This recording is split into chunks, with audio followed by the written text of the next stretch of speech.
রঘুপতি, আর কিছু বলবার আছে তোমার? কিছু নাই। অপরাধ করেছো শিকার?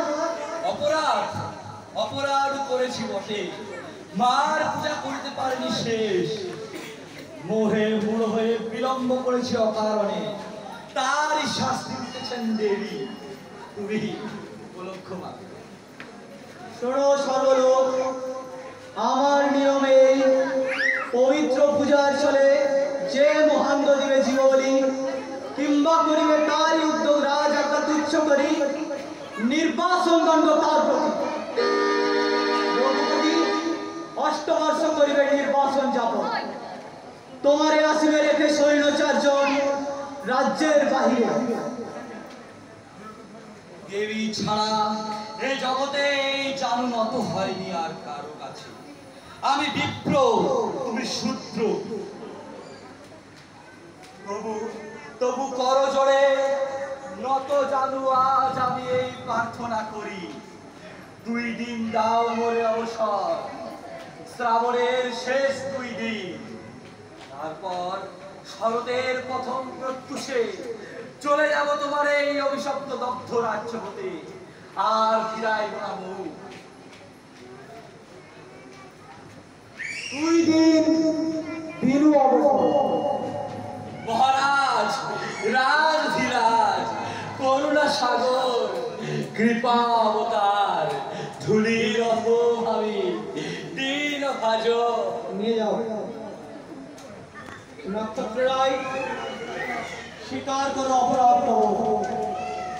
মহারাজ, দোষী আমি, সাহস না হলে মার্জনা করিতে ভিক্ষা। বলো, তুমি কার মন্ত্রণায় ভুলে গেলে দিয়েছো হাত? স্বভাব কোমল তুমি, নিদারুণ বুদ্ধি এ তোমার নহে।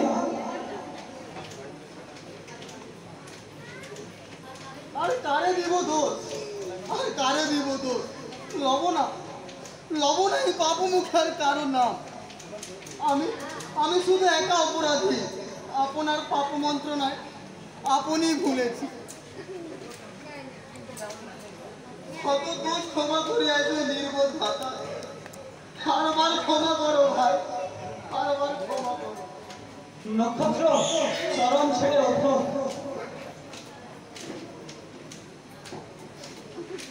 ক্ষমা কি আমার কাজ? এক অপরাধে দণ্ড পাবে একজনে, মুক্তি পাবে আর। এমন ক্ষমতা নাই বিধাতার। আমি কোথা আছি?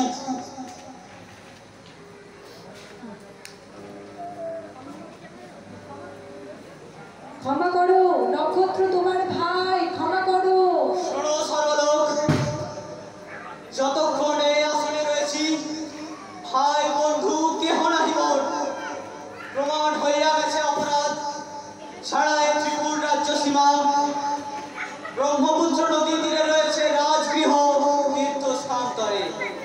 সেথায় নক্ষত্র রায় করিবে 8 বর্ষ নির্বাসন যাপন। মহারাজ, দিয়ে যাও বিদায়ের সে